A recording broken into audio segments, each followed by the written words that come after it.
நிக்கில் ஜான்சன்லேருந்து எல்லா தேர்வுலேருந்து எல்லாத்தையும்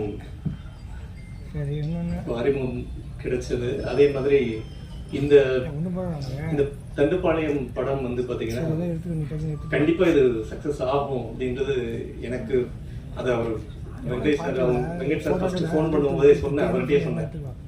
அதுக்கான காரணம் என்ன அப்படின்னு பார்த்தீங்கன்னா, ஒரு 10 மாதம் முன்னாடி ரெட் பிக்ஸ்னு யூடியூப் சேனல்ல நான் வந்து ஒரு தண்டுப்பாளையம் பற்றி இந்த கேங்கை பற்றி ஒரு யூடியூப்ல பேசியிருந்தேன். அது கிட்டத்தட்ட இது வரைக்கும் பார்த்தீங்கன்னா ஆல்மோஸ்ட் ஒரு 10 லட்சம் 1 மில்லியன் வியூஸ் போயிருக்கு. ஸோ இதை பார்த்துட்டு எனக்கு நிறைய பேர், குறிப்பாக பார்த்தீங்கன்னா ஒரு ஐஏஎஸ் ஆஃபீஸர், இப்போ வந்து ஒரு பிரின்சிபல் செக்ரட்டரியாக இருக்காரு. அவர் ஒரு நாள் அவர் சந்திக்க போயிருந்தார். இப்போ நாமக்கல் கவிஞர் மாளிகையில் போய் பார்க்க போகும்போது அவர் சொன்னார், நீங்கள் அந்த வீடியோ போட்டிருந்தீங்க, அதை பார்த்தேன். அதுக்கப்புறம் நான் அவர் வீட்டில் வந்து பார்த்தீங்கன்னா நார்மலாக அந்த விண்டோ டோர்லாம் வந்து பூட்டிருக்கா பூட்டலையான்னு தெரியாது, அப்படியே விட்டு படுக்க போயிடுவாரு. அதுக்கப்புறம் நான் ரெகுலரா போய் செக் பண்ணிட்டு போய் படுக்க போறேன்னாரு இந்த வீடியோ பார்த்த பிறகு. எனக்கு அது சொல்லும் போது அதோட சீரியஸ்னஸ் புரிஞ்சுது. அதுக்கப்புறம் எனக்கு என்னோட நெருங்கிய ரிலேட்டிவ்ஸ் எல்லாம் நிறைய பேர், ஒயிட் சைட்ல ரிலேட்டிவ்ஸ் எல்லாம் வந்து ஹொஸ்கோட்ல இருக்காங்க, பெங்களூர், சவுத் பெங்களூர்ல. ஸோ அங்க இந்த தண்டுப்பாளையன்றது ஒரு இடம் ஹொஸ்கோட் பக்கத்துல இருக்கு அப்படின்னு சொல்லி அதுக்கப்புறம் கேள்விப்பட்டு நான் அங்க போய் தேடிலாம் பார்த்தேன். ஜேர்னலிஸ்டான்னு சொல்லி உள்ள போய் பார்க்கலாம். ஏன்னா நான் முழுக்கவே 30 வருஷமாவே கிரைம் ரிப்போர்ட்டரா இருக்கிறதுனால அங்க என்ன நடக்குது, உண்மையா எவ்வளவு யாராவது இருக்காங்களா அப்படின்னு பார்க்க போகலாம் அப்படின்னு அங்க போய் பார்க்க போயிருந்தேன்.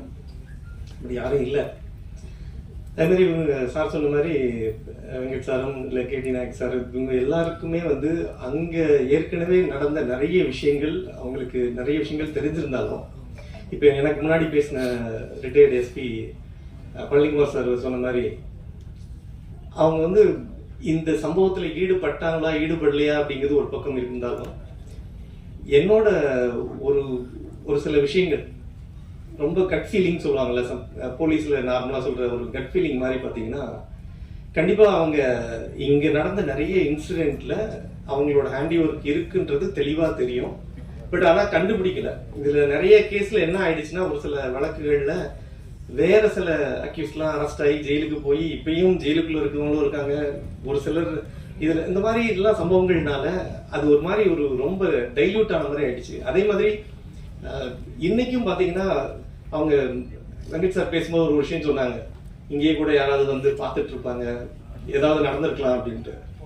அது உண்மைதான். ஏன் அப்படின்னா அங்க ஏற்கனவே அந்த அதாவது பாத்தீங்கன்னா சலபதின்னு சொல்லி ஒரு போலீஸ் ஆபீசர் அங்க கர்நாடகால பெங்களூர்ல, அவங்க வந்து இந்த வழக்கை க்ளோஸா மானிட்டர் பண்ணி அவங்க தான் அந்த கேஸை ஃபர்ஸ்ட் சால்வ் பண்ணுது. அதுல வந்து அவங்களுக்கு ஒரு டிப் ஆஃப் கிடைக்குது. டிப் ஆஃப்ல பேஸ் பண்ணி அப்படியே போய் பிடிச்சி அதுல சம்பந்தப்பட்ட ஆல்மோஸ்ட் ஒரு 10-12 பேர் அரெஸ்ட் ஆகி ஜெயிலுக்குள்ள இருக்கிறாங்க, இப்பயும் இருக்கிறாங்க. அதை தான் நீங்க கூட பாத்தீங்க, நம்ம ட்ரெய்லர் கூட காட்டியிருந்தாங்க. அங்க பின்னாடி அந்த அதாவது அவங்க இருக்கக்கூடிய அந்த பெல்காம் ஜெயில வந்து அவங்களுக்கு ஒரு பெரிய ஒரு உள்ள யாரும் போக முடியாது, அவ்வளவு ஈஸியா ஆக்சஸ் பண்ண முடியாது. அங்க ஒரு ரிப்போர்ட்டர் போய் அவங்களை மீட் பண்ற மாதிரி எல்லாம் ஒரு சில சீன்ஸ் எல்லாம் காட்டியிருப்பாங்க.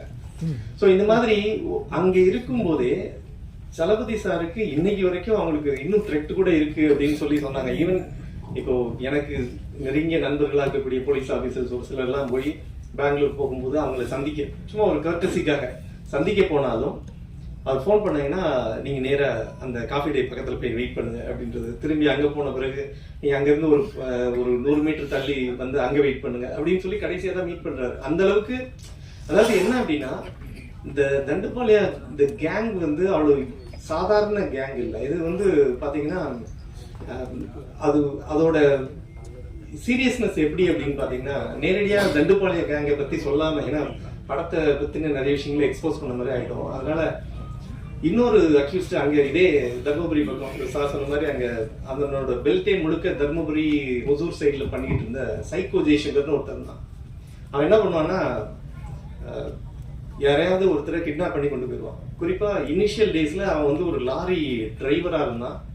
சும்மா கூட கிளீனரா போயிட்டு இருந்தவன் டிரைவர் ஆனா ஒரு ஜோல்னா பை மாதிரி வச்சுட்டு போயிட்டே இருப்பான். அங்க போற வழியில மேக்சிமம் அவனோட டார்கெட்ஸ் எல்லாம் பாத்தீங்கன்னா ஒரு சாதாரண ஒரு ஒரு செக்ஸ் ஒர்க்கரா இருப்பாங்க, இல்லைன்னா வேற யாராவது ஒரு டிரான்ஜெண்டர்ஸா இருப்பாங்க. அப்படி இவங்களை கூட்டு போயிட்டு கழுத்தை வெட்டிட்டு அதுக்கப்புறம் அவங்கள செக்ஷுவல் அபியூஸ் பண்ணுவோம். அந்த அளவுக்கு ஒரு கொடூரமானது.